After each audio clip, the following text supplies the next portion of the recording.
দুইটা কমিশন সব থেকে সিগনিফিক্যান্ট, একটা হলো পিলখানা কমিশন আর একটা গুম কমিশন।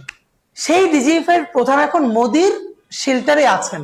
আমার দেশের নিরাপত্তা কোথায় ভাই? খালি শহীদ করলেন না, লাশগুলো ডাম্পিং করে দিলেন, রক্ত ধুয়ে মুছে পরিষ্কার করে দিলেন, তো সেটার সাথে তো সেনাবাহিনীর একটা অংশ জড়িতই। এই জন্য কমিশনটাই করা যাচ্ছিল না। এরপরে সবাই মিলে প্রচন্ড চাপ দিয়ে দেখেন, আমরাই মনে হয় সর্বপ্রথম যে তিনটা গণহত্যার বিচারের দাবিতে সারা বাংলাদেশের প্রত্যেকটা বিভাগে আমরা জনসংযোগ করেছি। আমি থেকে শুরু করে আমাদের ভাই বোনরা আমরা লিখেছি পিলখানা, শাপলা ও জুলাই গণহত্যার বিচার। এবং আমরা 100-র বেশি শহীদ পরিবার যারা পিলখানা, শাপলা এবং জুলাই গণহত্যার শিকার, 100-র বেশি শহীদ পরিবারদেরকে স্টেজে রেখে শাহবাগ জাদুঘরের সামনে আমরা প্রোগ্রাম করেছি গণহত্যার বিচার চেয়ে। একটু ইমপ্রুভমেন্ট যেটা ঘটেছে, প্রথমত তো আপনি জানেন বাংলাদেশের ডিপ স্টেটের চাপে পিলখানা নিয়ে কমিশনটাও করতে দেওয়া হয় নাই। কারণ পিলখানা নিয়ে টান দিলে বাংলাদেশের সেনাবাহিনীর অনেক বড় ফেস সামনে চলে আসবে।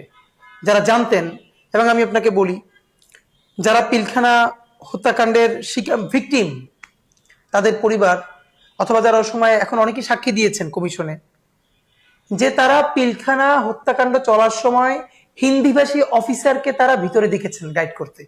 আপনি ভাবেন যে একটা দেশ পাশের দেশ থেকে এসে সেনাবাহিনীকে হত্যা করতেছে, তখনও হাসিনা এবং আওয়ামী লীগ সেনাবাহিনীকে অ্যাকশনে যেতে দেয় না পিলখানায়। তো সেটার সাথে তো সেনাবাহিনীর একটা অংশ জড়িতই। এই জন্য কমিশনটাই করা যাচ্ছিল না। এরপরে সবাই মিলে প্রচন্ড চাপ দিয়ে কমিশনটা হয়েছে। এই সরকারের যতগুলো কমিশন করেছে, আই থিঙ্ক তাকে অনেক বাধা দেওয়া হয়েছে, অনেক চ্যালেঞ্জের মধ্য দিয়েও। দুইটা কমিশন সব থেকে সিগনিফিক্যান্ট, একটা হলো পিলখানা কমিশন আর একটা গুম কমিশন। এই কমিশন দুটো গঠিত হবার পর সব থেকে বেশি অসহযোগিতা করা হয়েছে এই কমিশন দুইটাকে। এই কমিশন দুটোতে যারা কাজ করেন তাদের প্রত্যেকের ভীষণ জীবনের ঝুঁকি আছে, আমি আপনাকে বলে রাখলাম, ভীষণ।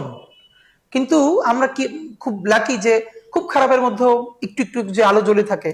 এই পিলখানা কমিশন আর গুম কমিশনে আমরা অত্যন্ত সাহসী এবং দেশপ্রেমিক কয়েকটা মুখ পাইছি, যার ফলে তারা দমে যান নাই, তারা ভয় পান নাই। আমি বরং আপনার মাধ্যমে বিনীত অনুরোধ জানাই, পিলখানা কমিশনের সময় যে বেঁধে দেওয়া হয়েছিল সেটা 2-1 বার বাড়ানো হয়েছে।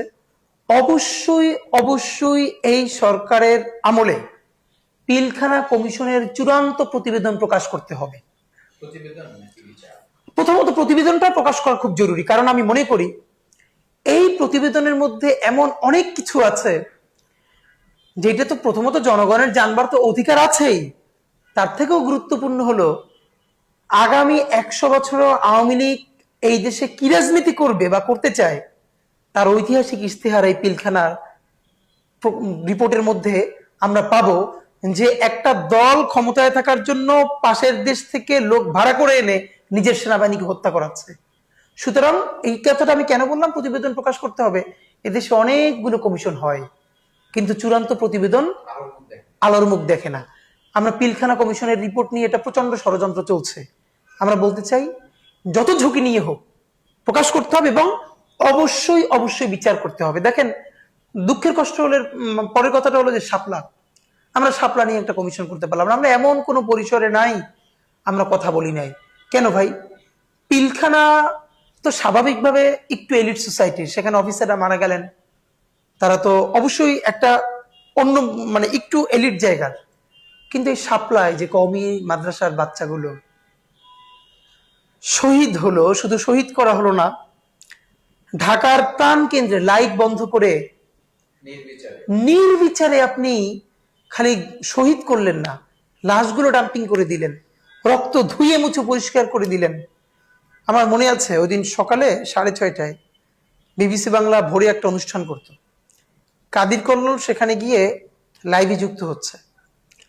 তো বলছে ওখানে কি অবস্থা, এর আগে তো ধুয়ে মুছে সাফ। শুধু এটুকুন আমার মনে আছে, উনি বলছেন একটা যুদ্ধ বিধ্বস্ত দেশে যুদ্ধের পর যে অবস্থা থাকে আমার এখানে সেরকম মনে হচ্ছে। শাপলার দিনে আমি ছিলাম, শাপলা গণহত্যার রাত 9টা-10টা পর্যন্ত আমি ওখানে, সে কথা অনেক জায়গায় বলেছি। আমি ছোট মানুষ কিন্তু শাহবাগেও রাতের পর রাত কাটিয়েছি শাহবাগ দেখবার জন্য, শাপলার রাতেও ছিলাম। এবং আমি আজকে এই কথাটা মনে পড়ে যে আমিও পায়ে প্রচন্ড ব্যথা পেয়েছিলাম, ওই শাহজাহানপুর ইসলামী ব্যাংক হসপিটাল, ওখানে গিয়ে ব্যান্ডেজ করার পরে আমার মা প্রচন্ড অসুস্থ হয়ে যাচ্ছিলেন আমার কারণে, তো বের হতে হবে যে কোনো ভাবে। আমার মানে রামপুরে বাসা থেকে দুলাভাই ফোন করে বলছে রামপুরে এসো না, কারণ মোড়ে মোড়ে আওয়ামী লীগ দাঁড়ায় আছে, যাদেরকে ইনজিউর দেখলে বোঝা যায় দাড়ি টুপি আছে মাথায় অথবা ইনজুরি আছে, তাদেরকে গাড়ি থেকে নামিয়ে সিএনজি থেকে নামিয়ে ইচ্ছা মতো পিটাচ্ছে। এখন আমার পায়ে তো ব্যান্ডেজ, আমি আমার বাসায় যেতে পারবো না, ওখান থেকেও বের হওয়া খুব কঠিন। আমার খুব মনে আছে আমার বন্ধু বোরহান, যার কথা একটু আগে বলছিলাম, ও আমার সাথে ছিল। খুব লাকিলি মতিঝিলের আশেপাশে ওর দূর সম্পর্কের এক আত্মীয়র বাসা ট্রেস করতে পারে এবং আমাকে নিয়ে সেখানে যায়। তো আপনি নিশ্চয়ই দেখেছেন যে শাপলা গণহত্যার একটা ছবি, যে এক ভাই শহীদ হয়ে গেছে পতাকা জড়ানো, তার নিথর দেহটা আর এক ভাই কিভাবে জড়ায় আছে। আমরা এমন কোন পরিসরে নাই যে বলি নাই যে শাপলা গণহত্যার বিচার যদি আমরা না করতে পারি এর থেকে জুলুম আর হবে না। আমরা পিলখানারও বিচার চাই, আমরা শাপলারও বিচার চাই। এখন দেখেন প্রফেসর ইউনূস সাহেব একবার কিন্তু বলেছিলেন যে জাতিসংঘকে যে আপনারা শাপলা গণহত্যার একটা তদন্ত করেন এখানে, কিন্তু এরপরে এটা আগালো না। আমরা হাজারবার বলেছি, এখনো বলি, এই সরকারের দায় নেওয়ার দরকার নাই, সে জাতিসংঘকেই ইনভলভ করুক যে গণহত্যাটা সম্বন্ধে প্রথমত একটা চূড়ান্ত প্রতিবেদন জাতিসংঘ দিক।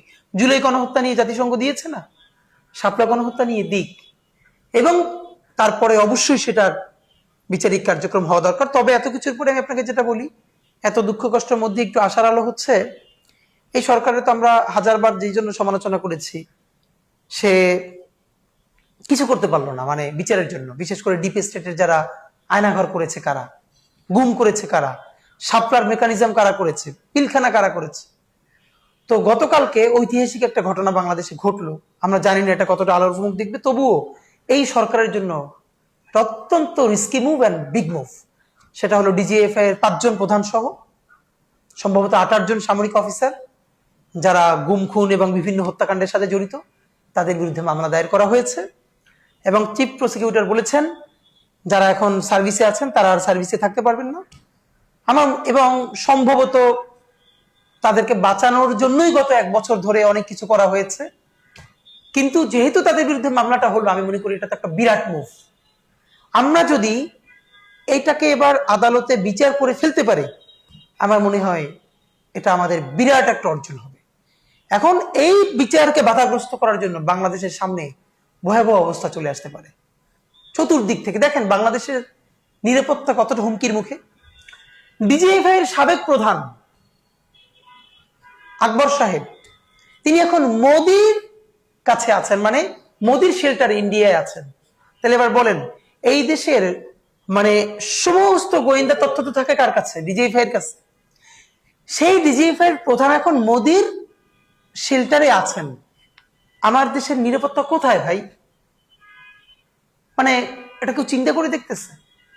এর মানে এই যে যাদেরকে গ্রেপ্তার করা হচ্ছে বা হবে, এরা তখন বসে থাকবে না। দিল্লি থেকে শুরু করে তারা সবাই তো প্রচন্ড পরিমাণে অ্যাক্টিভ হবে।